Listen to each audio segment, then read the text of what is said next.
Joe Harless. I was head of the Harless Performance Guild for over 35 years, and I've been involved in the human performance technology probably since its inception, which was in the late 60s and early 70s, when human performance technology evolved out of instructional technology, which in itself, as we know, evolved out of program instruction.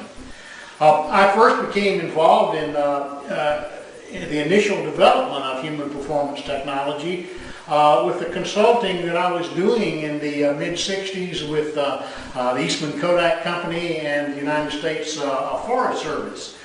Eastman Kodak at that time asked us to try to help them improve their in-house consulting capability, and turns out in training and human performance therein. At that time, the United States Forest Service approached us and wanted to develop, teach their managers problem-solving skills. So for those two organizations, I developed a series of courses entitled the Performance Problem-Solving Workshop. In early 1970, I summarized those courses into a book called An Ounce of Analysis.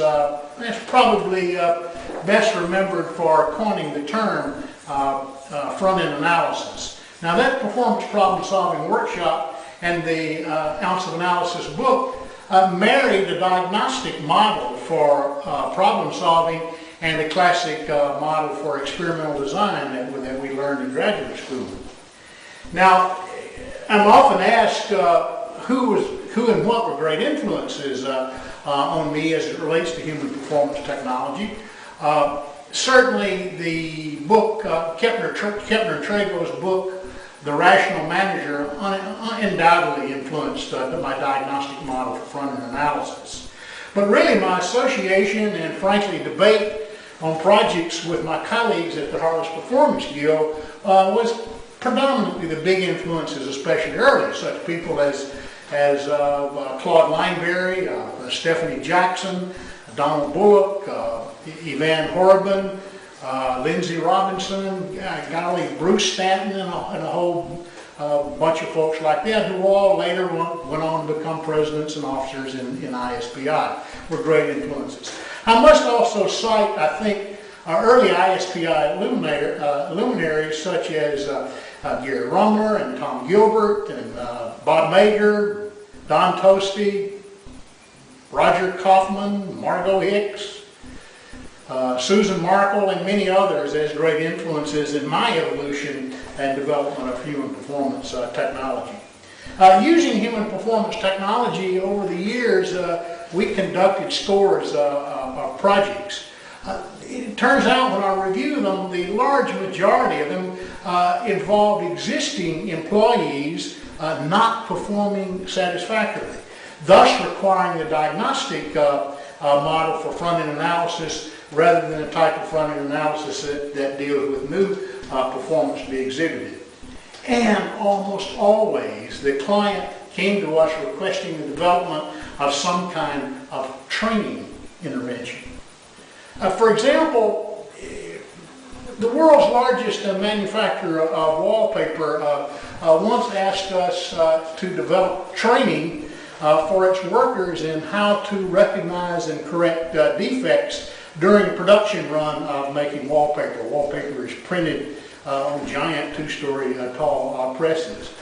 When we got them to allow us to conduct a diagnostic front-end analysis, we discovered that the workers, to the person, already knew how to detect and correct those defects. So all the training in the world wouldn't have solved the problem. But they were not doing so because doing so required them to stop the machines, make inspections, make corrections, and then speed the machine back up. You see, they were being paid for the quantity of production rather than the quality of the production. Remedy, therefore, did not involve training, but adjustment in how they were compensated. Now, that's a typical case. In many projects, I dare say in most of the projects in our history, diagnostic front-end analysis showed non-training interventions were usually applicable, and sometimes in combination with training. Now, as one of the old-timers in the field, I'm often asked to define human performance technology, since I'm allegedly one of the founders and have been there forever. My definition of human performance technology is this, as it's always been. I think the human performance technology is the process of analyzing, designing, developing, and evaluating interventions that most cost-effectively influence performance that is of greatest value to the goals of the organization. He pauses dramatically. Now that's a lot of words, but there it is. Thank you.